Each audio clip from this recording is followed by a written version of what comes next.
Primero hay que recordar que hay una sentencia en la Sala de lo Constitucional donde declara el artículo 80 de la Ley Orgánica del Ministerio Público como constitucional y eso no hay debate. Sin embargo, estamos hablando de que la aplicación de este artículo 80 es cuando hay una situación de normalidad constitucional, pero tenemos que recordar, y esa es la parte más importante, ¿qué hacemos con la situación de inconstitucionalidad del proceso en que se eligió a Chinchilla y Cibrián?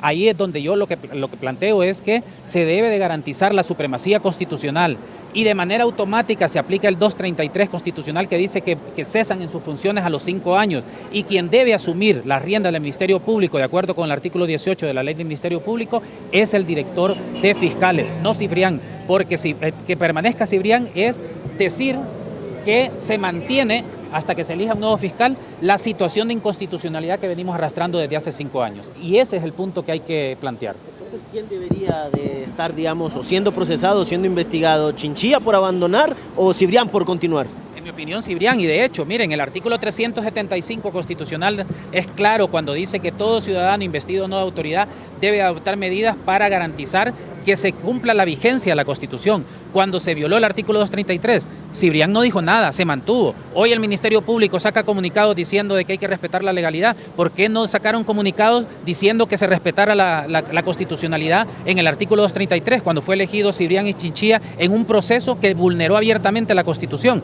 Entonces a mí me parece que hay que tener coherencia constitucional en este tipo de casos. ¿Ha cuestionado, abogado, la postura que se ha tomado por algunos legisladores conforme a ello porque dicen que se avalaron en este artículo 80 para que los exmagistrados a la Corte Suprema de Justicia continuaran mientras no se diese el proceso de elección? Y eso lo vimos porque se eligió hasta después. Claro, miren, aquí la sala dijo que el 80 es constitucional, punto, y ahí me parece a mí que no hay debate. Aquí el debate está en qué hacemos con la inconstitucionalidad de la situación que representa la permanencia de Cibrián, que fue elegido en un proceso que viola el 233 constitucional que dice que van a ser elegidos de una lista de 5.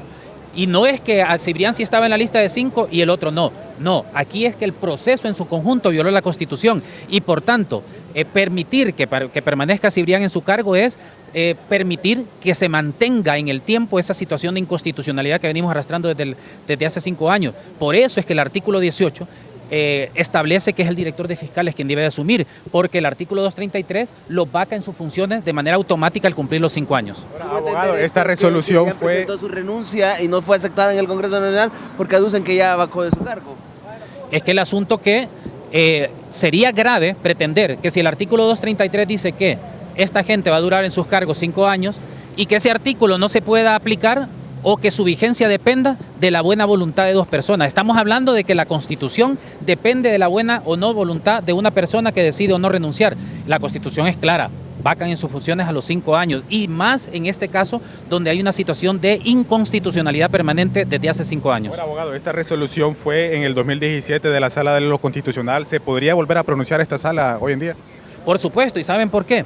Porque aunque el artículo 91 de la Ley sobre Justicia Constitucional habla del desestimiento, de que no se puede presentar un nuevo recurso por los mismos hechos, pero, sin embargo, cuando la sentencia, en este caso la sentencia del artículo 80, no ha, digamos, hecho el análisis jurídico de todas las hipótesis para determinar la constitucionalidad de ese artículo, sí se puede. En este caso, esa sentencia es exclusivamente sobre la Corte Suprema de Justicia, con lo cual, estemos de acuerdo o no, se debe de cumplir.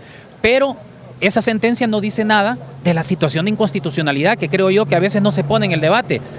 La situación de inconstitucionalidad permanente de hace 5 años y por tanto es posible. Esta incertidumbre a la cual nos han llevado los políticos, porque son los políticos que nos han llevado a esta incertidumbre, ¿qué le está causando al libre desarrollo de las actividades o acciones que realiza el Ministerio Público? ¿Tiene algún efecto negativo, retrasa trabajo, que se esté en esta controversia de quién es o quién no es la autoridad? No retrasa trabajo porque ya el artículo 18 es claro. Cuando falta el fiscal general, el fiscal adjunto. Cuando faltan estos 2, el director de fiscales. Por tanto, en este momento, si hubiera valentía dentro del Ministerio Público y así como ahora salen defendiendo la legalidad, lo hubieran hecho con la reelección ilegal, lo hubieran hecho con el golpe de Estado, lo hubieran hecho con la elección ilegal del proceso de donde se eligió a Chinchilla y a Cibrián, otro Ministerio Público tuviéramos. Pero me parece a mí que hay una incoherencia total. El presidente del Congreso Nacional tiene facultades de nombrar comisiones especiales y ordinarias. Y en ese sentido, ¿para qué puede servir una comisión para investigar a Chinchilla que ya no está en el cargo? Bueno, para determinar si ha incumplido la legalidad y en ese sentido promover las acciones ante la Corte Centroamericana de Justicia con el objetivo de que pueda ser suspendido de su cargo.